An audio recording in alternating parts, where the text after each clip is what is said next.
warahmatullahi wabarakatuh. Salam sukses luar biasa. Baiklah, pada kesempatan ini, siang hari ini kita akan membahas konsep tangguh dalam perjalanan hidup, dalam memperoleh kehidupan yang lebih baik untuk mencapai kesuksesan maupun keberhasilan.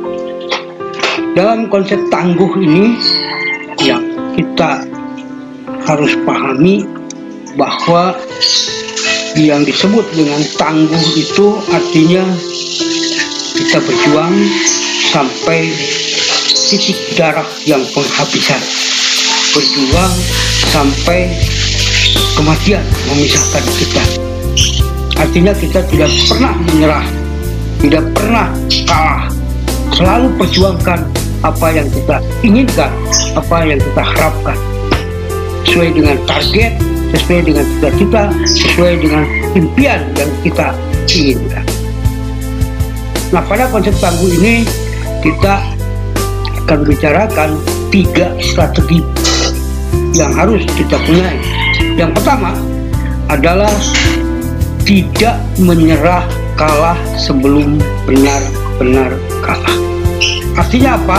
Artinya kita selalu memperjuangkan apa yang kita inginkan, apa yang kita harapkan, apa yang kita cita-citakan, apa yang menjadi tujuan kita dengan sebaik-baiknya. Mindset kita, otak kita arahkan ke sana. Memang akan banyak rintangan, halangan, problema, hambatan, ya, tidak sedikit cemoohan, tidak sedikit pelecehan, ya, yang akan kita hadapi dalam ketangguhan ini, dalam tidak menyerah kalah sebelum benar-benar kalah. Artinya kita kalaupun kalah dalam suatu perjuangan, dalam suatu perebutan, baik itu perebutan rezeki, perebutan kekuasaan, itu kita kita harus selalu pertahankan terus, perjuangkan terus. Biarlah hari ini kalah tapi besok harus menang, biarkan minggu ini kalah minggu depan harus menang, biarkan tahun ini kalah tapi tahun depan harus menang. Kadang-kadang kita selalu terbawa oleh situasi, kita selalu terbawa emosi, terbawa perasaan-perasaan, dan itu semua adalah penghambat, ya. Jadi kita selalu harus berpikir dengan logika kita, ya. Orang lain yang menang, orang lain yang mendapatkan keberhasilan, kita yang sakit hati, jangan, ya. Tapi kita pelajari bagaimana orang lain mendapatkan keberhasilan tersebut, ya. Bagaimana orang lain mendapatkan kesuksesan tersebut.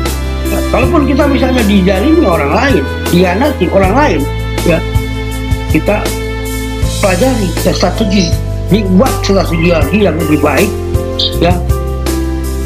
Kalaupun kita misalnya asalnya lemah, kita berikan kekuatan, ya. Kekuatannya apa? Kita punya duit, kita strategi pakai, kita gunakan sinergitas, kerjasama dengan orang lain, sehingga kita mendapatkan kekuatan yang lebih baik lah untuk mencapai tujuan kita.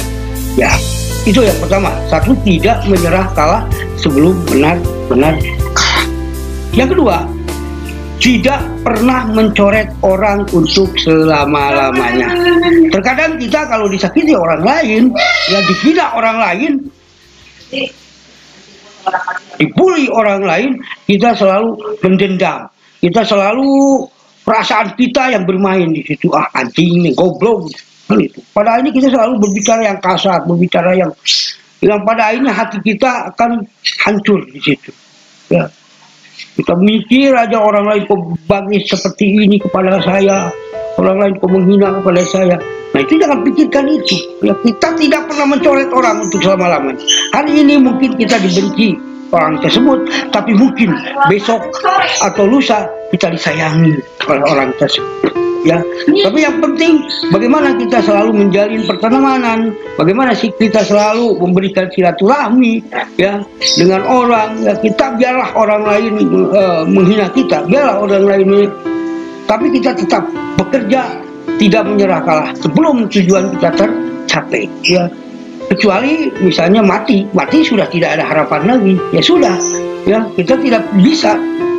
Kalau mati berarti kita sudah kalah dan kita tidak pernah akan lagi bertemu dengan orang lain ya. Kalau sudah mati kita tidak akan pernah bertemu lagi dengan siapapun. Jadi boleh mencoret orang pun kalau sudah mati. Kalau belum mati kita tidak boleh mencoret orang, tidak boleh memutuskan silaturahmi, tidak boleh menjadi pendendam. Kalau jadi pendendam tidak akan menyelesaikan masalah ya, kecuali kalau kita misalnya mau dibunuh. Nah, mau dibunuh di situ melawan ya, karena di situ kita tidak bisa berbuat apa-apa lagi. Kalau sudah terbunuh kita tidak akan bisa menang, kalah pasti ya. Kalau sudah terbunuh kita pasti akan bisa mencoret orang. Karena apa? Sudah bertemu lagi dengan orang, paling bertemu dengan malaikat ya. Kemudian yang ketiga adalah tidak merasa rendah dengan penolakan ya. Kita punya idealisme, kita punya cita-cita, kita punya program yang bagaimanapun baiknya, yang bagaimanapun bagusnya ya.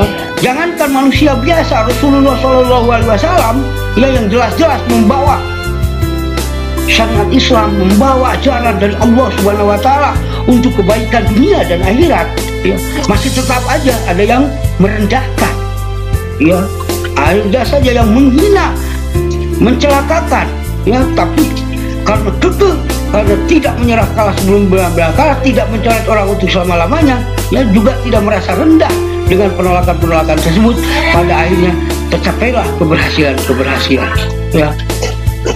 Kadang-kadang kita dihina ya, akhirnya merasa rendah, wah saya mah males lah berhubungan ya, karena selalu. Tapi kalau kita kekeh, kalau kita teguh ya, kalau kita selalu melaksanakan yang terbaik, tentu pada akhirnya kita akan mendapatkan hasil yang terbaik. Jadi 3 prinsip ini yang harus kita pegang. Bagaimana kita mendapatkan keberhasilan, bagaimana kita mendapatkan kesuksesan, bagaimana kita memperoleh cita-cita, mendapatkan impian kita ya, hidup bahagia dunia dan akhirat ya.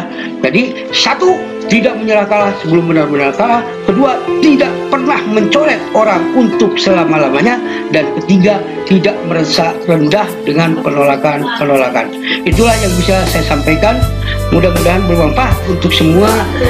Yang baiknya dari Allah, yang salahnya dari